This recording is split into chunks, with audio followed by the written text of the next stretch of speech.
Ninth class, good morning. देखिए, कल अपन ने 7.1 के 3 सवाल किए थे।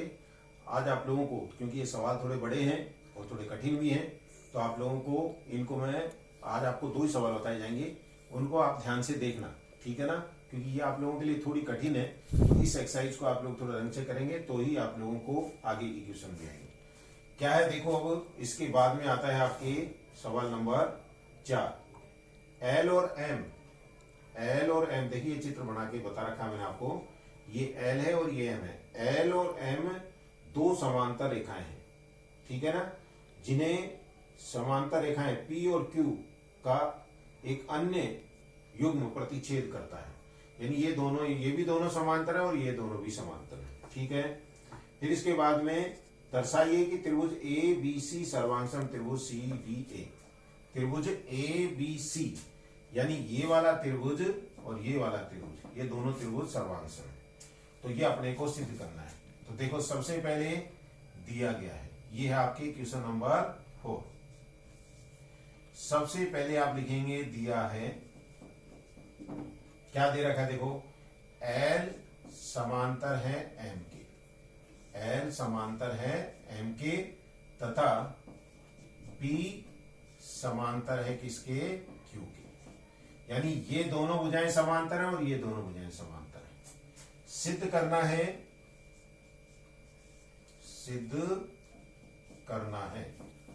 क्या सिद्ध करना है देखो, सिद्ध करना है त्रिभुज ए बी सी सर्वांगसम है त्रिभुज सी डी ए के। ये दोनों त्रिभुज सर्वांगसम ही अपने को सिद्ध करना है। अब देखो, उपपत्ति में आप लोगों को क्या करना है वो मैं बता देता हूं, क्योंकि रचना यहां पर ने कुछ करी नहीं है।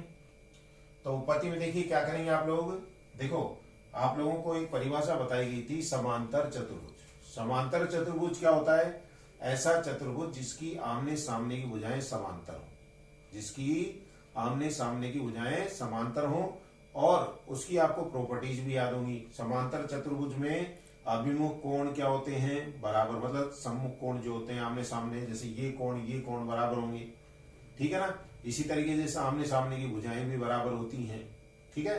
तो वो समांतर चतुर्भुज के गुण भी आप लोगों को याद होने चाहिए, अब आपके वो काम आएंगे। तो देखिए, उपपत्ति क्या है, पहले मैं ये दोनों त्रिभुज ले रहा हूं जो सिद्ध करनी है। त्रिभुज ए बी सी व त्रिभुज दूसरा है सी डी ए में, ए बी सी और सी डी ए। ध्यान से देखिए, आप लोगों को ये दे रखा है कि एल भुजा, यानी ये भुजा इसके समांतर है, ये भुजा इसके समांतर है, तो कैसा चतुर्भुज हो गया? समांतर चतुर्भुज हो गया, ठीक है ना। तो देखो, तो समांतर चतुर्भुज है, तो देखो आप लोग लिखेंगे, आप लोग क्योंकि एल समांतर है एम, एल समांतर है एम, ये तो अपने को दे रखा है, तो ये लिखो तो भी अच्छी बात है, नहीं लिखो तो कोई दिक्कत भी नहीं है। तो देखो क्या करेंगे अपन, ये दोनों त्रिभुज ले रहे हैं, इसमें देखिए कोण 1, मैंने यहां पे कोण लिख दिया है, कोण 1 बराबर है किसके? कोण 4 के।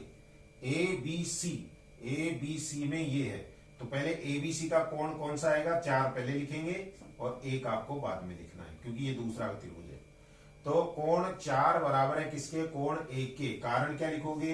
एकांतर कोण है, एकांतर कोण युग्म है, ठीक है ना। जेड की आकृति में जो कोण बनेंगे वो क्या बोलेंगे? एकांतर कोण। ये कब बनते हैं? जब भुजाएं समांतर हो। इसी तरीके से आप देखिए, ये जो भुजा है ये दोनों में उभयनिष्ठ है, तो क्या लिखोगे? AC बराबर AC। इसका कारण दोनों में उभयनिष्ठ है, दोनों में उभयनिष्ठ। उभयनिष्ठ का मतलब कॉमन है। अब इसके बाद देखिए, एक कोण का जोड़ा और बराबर है, कौन सा? देखिए, कोण 2, कोण 2 बराबर है किसके? कोण 3 के। कोण 2 और कोण 3 देखो कैसे, यहां से चलो, इधर चलो, फिर इधर चलो, तो कैसी आकृति बन गई? जेड की आकृति बन गई कि नहीं? तो जेड की आकृति में जो कोण बनते हैं वो क्या कहलाते हैं? एकांतर कोण। तो कहने का मतलब कोण 2 बराबर किसके आ गया? कोण 3 के। क्यों बराबर आया? क्योंकि एकांतर कोण युग्म है, एकांतर कोण युग्म है। तो इस तरीके देखिए, कोण 4 का मान कोण 1 के बराबर आया, एकांतर कोण। तो आपको मैंने परिभाषा पहले बता भी चुका हूं मैं आपको, एकांतर कोण क्या होते हैं, शीर्षाभिमुख कोण क्या होते हैं, आसन कोण क्या होते हैं, ये चीजें आप लोगों के अब काम आएंगी। तो कोण 4 बराबर किसके है, कोण ए के, कारण क्या हो गया, क्योंकि एकांतर कोण युग्म है। AC बराबर AC, दोनों में उभयनिष्ठ है, ठीक है ना। और कोण 2 बराबर कोण 3, क्योंकि ये भी क्या है, एकांतर कोण युग्म है। तो देखो यहाँ पर दो तो कोणों के जोड़े बराबर हैं और उनके बीच की भुजा भी क्या है, बराबर। तो कौन सा नियम लगेगा, इसलिए ASA सर्वांग समता नियम से, सर्वांग समता नियम से क्या आएगा बताओ, त्रिभुज पहला कौन सा है, ABC सर्वांग सम, दूसरा त्रिभुज कौन सा हो गया, त्रिभुज CDA। तो यही अपने को क्या करना था, सिद्ध करना। तो इस तरीके से ये है आपका सवाल नंबर 4, ठीक है ना। तो इसको आप लोग प्रैक्टिस करना। फिर इसके बाद अगला सवाल देखिए, अगला सवाल है 5वां। तो मैं इसको मिटा रहा हूं। देखो 5वें का चित्र मैंने बना दिया है, क्या है पहले उसको समझो। सवाल आसान है, अगर आप लोगों को इसके जो रूल्स आपको बताए गए थे वो आप लोगों को ध्यान हो तो आप आसानी से इन सवालों को हल कर सकते हैं। देखिए क्या है अगला सवाल, पहले मैं पढ़ता हूं फिर आप लोग देखना उसको।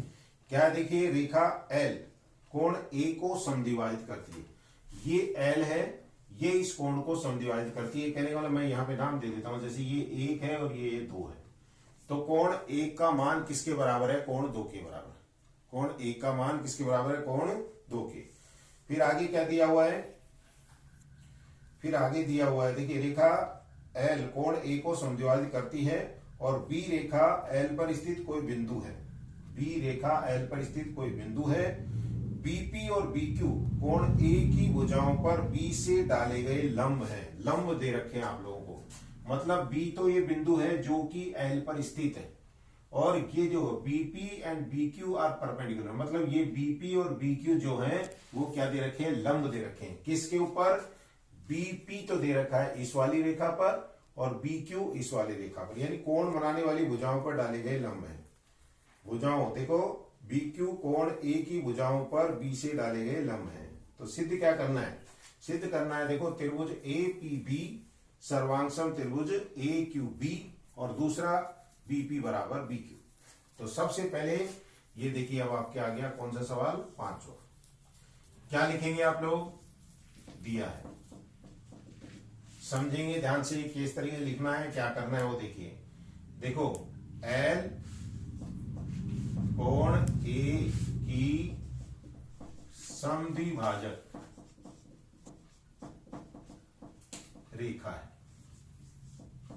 L कोण A की क्या है, समद्विभाजक रेखा है।